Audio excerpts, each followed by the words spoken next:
کہ ترمذی وغیرہ کی حدیث ہے، اللہ کے نبی علیہ الصلوۃ والسلام نے ارشاد فرمایا لا طاعت لمخلوق فی معصیۃ الخالق، اللہ کی نافرمانی میں مخلوق کی اطاعت نہیں کی جائے گی۔ تو والدین کا سب سے پہلا حق یہ ہے کہ ہم ان کی اطاعت کریں، ان کی بات مانیں، اور انہوں نے جس چیز سے ہم کو منع کیا ہے اس سے اپنے آپ کو بچائیں۔ جیسے والدین حکم دیتے ہیں کسی کام کا، اس کو بجا لانا، اور خصوصاً اگر والدین ایسے کاموں کا حکم دیتے ہیں جس میں اللہ رب العالمین کا حکم ہے تو وہ زیادہ آکد ہو جاتا ہے، اس کی تاکید اور زیادہ ہو جاتی ہے کہ ہم اس کو انجام دیں گے۔ اسی طریقے سے دوسرا جو حق والدین کا بچوں پر پڑتا ہے توقیرہما وتعظیم شأنہما، ان کا احترام کرنا، ان کی عزت کرنا، اور انکساری اور عاجزی کے ساتھ ان کے ساتھ دنیا میں ان کے ساتھ رہنا، اور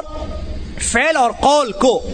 اپنے فعل اور قول کو ان کے سامنے درست کرنا، یعنی اونچی آواز میں ان سے بات گفتگو نہیں کرنا ایک۔ اسی طریقے سے کوئی کام ایسا نہیں کرنا جس کو ان لوگوں نے منع کیا ہو یا جو وہ ان لوگوں کو ناپسند کرتا ہو، تو اس طریقے سے ان کا پورا ادب کرنا، ان کی پوری عزت اور احترام کرنا، یہ دوسرا حق بنتا ہے۔ اسی طریقے سے اسی حق میں یہ بھی ہے کہ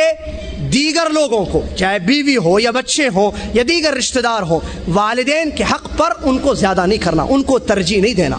والدین کے حقوق پر ان کو ترجیح نہیں دینا کہ بیوی کو راضی کر لیا جس میں والدہ بیچاری کی ناراضگی ہے، والدہ کا حق مارا جا رہا ہے یا والد کا حق مارا جا رہا ہے، اور اس کے بارے میں حدث ولا حرج، اس کے بارے میں جتنا چاہے آپ بیان کیجئے، کوئی حرج نہیں ہے۔ کیونکہ آج کے ماحول میں جہاں تک ہم نے دیکھا ہے، جب شادیاں ہو جاتی ہیں، شادیاں ہونے کے بعد بیوی کے حقوق کو ادا کرنے میں، بیوی کی محبت میں آ کر والدین بیچارے، چونکہ وہ بڑھاپے کی عمر کو پہنچ جاتے جب بچے کی شادی ہوتی تو ان کے حقوق کو پامال کیا جاتا ہے، ان کے ساتھ برا سلوک کیا جاتا ہے، جس کا مشاہدہ ہم ہمارے ممالک میں اور دنیا کے اخبار میں دیکھ سکتے ہیں۔ آئے دن یہ واقعات آتے ہیں کس طریقے سے والدین کے ساتھ بدسلوکیاں کی جا رہی ہیں بیویوں کی رضامندی میں، بیوی کو خوش کرنے کی کوشش جس میں والدین کی ناراضگی ہو رہی۔ میرے بھائی، حقیقت میں مرد تو وہ ہے، اللہ والا مسلمان تو وہ ہے جو ہر ایک کا حق ادا کرے، جیسا کہ حدیثوں میں یا سلف کا قول ہے، فرماتے اعطی کل ذی حق حقہ، اعطی کل ذی حق حقہ، ہر حقدار کو اس کا حق ادا۔ بیوی کا تم پر کچھ حق بنتا ہے، اس کو کھلاؤ پلاؤ، اس کا خرچ اٹھاؤ، انفاق کرو اس پر، صحیح ہے، لیکن ایسا نہ ہو کہ بیوی کا حق ادا کرنے میں ہم اتنے چلے جائیں، اتنے پھسل جائیں، اتنے لٹو بن جائیں کہ والدین کا حق ہم سے ادا نہ ہو۔ بیوی کی محبت میں بیوی جو کہہ رہی ہے، والدہ آپ کو حکم دیتی ہے، والدہ کی نافرمانی، والدہ کو نہ خرچ بھیجانا، جیسا کہ یہاں دیکھا جاتا ہے، اللہ معاف فرمائے، ہمارے بھائیوں کی مثالیں یہاں آ جاتے ہیں بیویوں کو لے کر، والدین وہاں پیسوں کی ان کو ضرورت ہے، کھانے پینے کی ان کو ضرورت ہے، خدمت کی ان کو ضرورت ہے، وغیرہ وغیرہ۔ جس طریقے سے ان کے ساتھ حسن سلوک کیا جا سکتا ہے، پورے طرق موجود ہیں، اور وہ محتاج ہیں، ان کو ضرورت ہے بہت سی چیزوں کی، لیکن یہ بیوی کی محبت میں آ کر یہاں ایک پائی نہ ان کو بھیجا جاتا ہے، اور نہ ان کی فکر کی جاتی ہے، نہ ان پر فون سے بات ہوتی ہے، نہ ان کو خیریت، جبکہ یہ وہی مرد ہے، یہ وہی نالائق مرد ہے کہ بیوی آنے سے پہلے، شادی کر کے جب یہ آیا تھا، بیوی اس کی 6 مہینے وہاں تھی، روزانہ فون جاتا تھا یہاں سے، روزانہ فون میں پیسے خرچ کیے جاتے تھے۔ میں بتانا چاہ رہا ہوں، مثالیں جو میرے دماغ میں آ رہی ہیں، میرے بھائی فون پر پیسے خرچ کر رہا ہے، بیوی سے خیریت لے رہا ہے، کیوں خرچ کر رہا ہے؟ بیوی کا حق بنتا ہے، میں چھوڑ کر اس کو آیا ہوں۔ میرے بھائی بہت اچھا ہے، ویری گڈ، اچھی چیز ہے کہ تمہیں اپنے بیوی کے حق کا خیال ہے، لیکن میرے بھائی جب یہ یہاں آ جاتی ہے تو ان بوڑھے والدین کا کیا ہوتا ہے؟ وہ تمہاری آواز سننے کے لیے بےتاب ہے، ان کو ضرورت ہے کہ تم کہو کہ امی جان تم کیسی ہو، ایک جملہ میرے بھائی دل سے نکلے، والدین کو راحت ہو، والدین کی رضا اس میں ہو، والدین خوش ہو جائیں، اللہ رب العالمین راضی ہوگا۔ محمد الرسول صلی اللہ علیہ وسلم کی حدیث ہے، آپ فرماتے ہیں اللہ کی رضامندی والدین کی رضامندی ہے، اللہ کی نافرمانی والدین کی نافرمانی ہے۔ کہاں ہے یہ حقوق؟ کیا ہمیں اتنی فرصت نہیں ہے کہ ہم تھوڑا سا وقت نکالیں؟ کیا ہمارے پیسوں میں اتنی طاقت نہیں ہے کہ اس پیسے کو ہم ان والدین کے لیے خرچ کریں، تھوڑی سی گفتگو کر لیں، کچھ ان سے خیریت کی بات لیں، خیریت ان کے لیں، اچھی گفتگو کریں، ان کی خیریت پوچھیں کہ کتنے واللہ ہم بہت مقصرین ہیں، قسم اللہ کی کہتا ہوں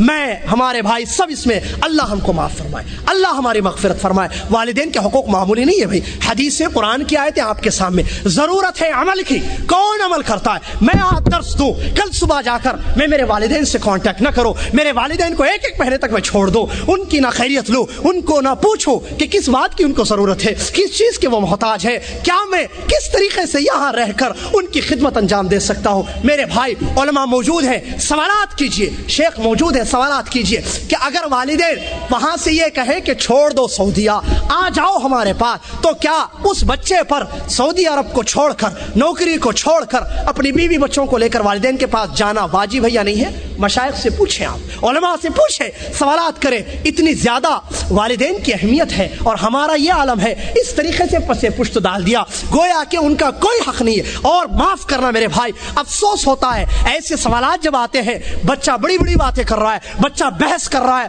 بچہ بدتمیزی کر رہا ہے، بچہ والدین کے ساتھ بدتمیزی۔ اللہ قرآن میں کہے فلا تقل لہما اف، اللہ قرآن میں کہے کہ اف نہ کہو، یہاں گالیاں دی جاتی ہیں۔ اور سنیں غور سے، اللہ کے نبی علیہ الصلوۃ والسلام کی وہ حدیث مجھے یاد آتی ہے۔ نبی علیہ الصلوۃ والسلام ارشاد فرماتے ہیں، نبی علیہ الصلوۃ والسلام نے ارشاد فرمایا سب سے برا آدمی وہ ہے، سب سے برا آدمی وہ ہے جو اپنے والدین کو گالی دیتا ہے۔ صحابہ کو تعجب ہوا، صحابہ نے فرمایا کیا کوئی بچہ ایسا بھی دنیا میں ہو سکتا ہے جو اپنے والدین کو گالی دے؟ گالی فسق و فجور ہے،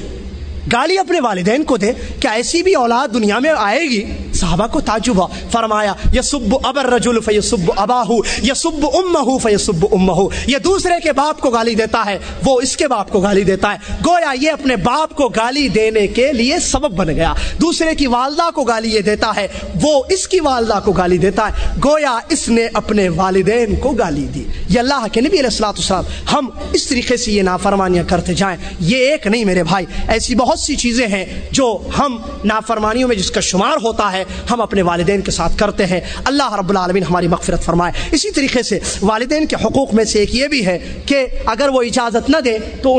ان کی اجازت کے بغیر سفر نہ کرنا۔ اگر کہیں سفر کرنا ہو، کہیں جانا ہو، کسی کام کو انجام دینا ہو تو ایسی صورت میں والدین کی اجازت ضروری ہے۔ اگر وہ اجازت دیتے ہیں تو ایسی صورت میں اس کام کو انجام دینا ہے، وگرنہ انجام نہیں دینا ہے۔ اسی طریقے سے جو بھی نیکی اور حسن سلوک کے راستے ہیں، پورے راستے کو اپنا کر ان کے ساتھ حسن سلوک کرنا، نیکی کے جتنے راستے، جس طریقے پر ان کے ساتھ آپ نیک برتاؤ کریں، ان تمام راہوں کو، ان تمام راستوں کو اپنانا۔ اسی طریقے سے والدین کی جو رشتہ داری ہے، والدہ کی طرف سے جو رشتہ داری ماموں یا خالائیں آتی ہیں ان کے ساتھ حسن سلوک کرنا اور ان کے ساتھ اچھا برتاؤ کرنا، والد کی طرف سے جو رشتہ داری آتی ہے ان کے ساتھ حسن سلوک کرنا اور اچھا برتاؤ کرنا۔ زندگی میں والدین کے ساتھ یہ کچھ حقوق ہیں جس کو مختصر طور پر میں نے آپ کے سامنے بیان کیا۔ اگر کسی کے والدین دنیا سے رخصت ہو جائیں، فوت ہو جائیں، وہ کس طریقے سے اپنے والدین کے حقوق کو ادا کر سکتا ہے؟ اس سلسلے میں اللہ کے نبی علیہ الصلوۃ والسلام کی حدیث میں آپ کے سامنے رکھتا ہوں۔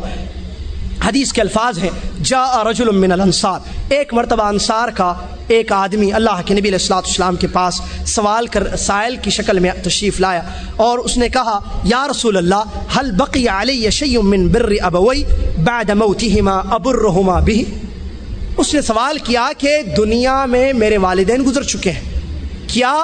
ان کے بر میں سے، حسن سلوک میں سے، نیکی میں سے کچھ کام اب بھی باقی ہے جس کو ان کی وفات کے بعد میں انجام دے سکتا ہوں؟ دنیا چھوڑ چکے ہیں وہ، کیا اب میں ان کے ساتھ کوئی حق ان کا جو مجھ پر ہے کہ میں اس کو انجام دوں، حسن سلوک کروں؟ نبی علیہ الصلوۃ والسلام نے ارشاد فرمایا جی ہاں، نعم خصال اربع، 4 کام ہیں جو والدین کے گزر جانے کے بعد بھی تم پر حق ہے کہ ان کو ادا کرو۔ ان کے حقوق میں 4 چیزیں دنیا سے جانے کے بعد باقی رہ جاتی ہیں۔ اللہ کے نبی علیہ الصلوۃ والسلام نے فرمایا الصلاۃ علیہما والاستغفار لہما، پہلی چیز ان پر نماز جنازہ پڑھنا اور ان کے لیے ہمیشہ استغفار کرنا۔ نماز جنازہ اور استغفار، نماز جنازہ تو ایک مرتبہ پڑھی جائے گی، اب اس کے بعد مسلسل ان کے لیے مغفرت کی دعا کرنا، رب ارحمہما کما ربیانی صغیرہ وغیرہ، جو بھی دعائیں آپ اختیار کریں ان کی مغفرت کے لیے اللہ سے مغفرت ان کی مانگیں گے۔ یہ پہلا حق والدین کے دنیا سے فوت ہونے کے بعد ہے۔ اسی طریقے سے دوسرا حق بنتا ہے انفاذ عہدہما، انہوں نے کوئی عہد کیا ہو، انہوں نے کوئی آپ کو عہد کا مکلف کیا ہے کہ یہ کام کو تم انجام دو، اس کام کو تم پورا کرو، اس طریقے سے کوئی ان کے عہود ہے، کوئی ان کے عہد ہے تو اس کو تم نافذ کرنا۔ جہاں تک تمہاری طاقت ہے ان کے اس عہد کو پورا کرنا، ان کے کاموں کو جو وہ چھوڑ کے گئے ہیں اس کو تم انجام دینا۔ یہ دوسرا ان کا حق ہے جو مرنے کے بعد بھی بچوں پر واجب ہے۔ تیسرا حق اکرام صدیقہما، ان دونوں کے دوستوں کی عزت کرنا۔ والدہ کی سہیلیاں ہیں، والد کے دوست ہیں، واجب ہوتا ہے کہ ہم ان کے ساتھ احترام کریں، ان کا ادب کریں اور ان کے ساتھ عزت سے دنیا میں پیش آئیں۔ یہ تیسرا حق ہے جو بچوں پر واجب ہوتا ہے والدین کے گزرنے کے بعد۔ اور چوتھا اور آخری حق جس کو بچے ادا کر سکتے ہیں والدین کے گزر جانے کے بعد، صلۃ الرحم التي لا رحم لك الا من قبلهما فهو الذي بقي عليك من برهما بعد موتهما۔ نبی علیہ الصلوۃ والسلام نے ارشاد فرمایا ان دونوں کی جو رشتہ داری ہے کہ ان کے علاوہ کوئی اور راستہ، والد کی طرف سے جو رشتہ داری، والدہ کی طرف سے، والد کی طرف سے چچا، تایا، پھوپھیاں یا اور جو رشتہ داری ہوتی ہے، والدہ کی طرف سے ماموں، خالہ وغیرہ، تو یہ جو ان کے دونوں کی طرف سے الگ الگ رشتہ داریاں ہیں، ان کے ساتھ صلہ رحمی کرنا، ان کے ساتھ حسن سلوک کرنا اور صلہ رحمی کرنا، یہ چوتھا حق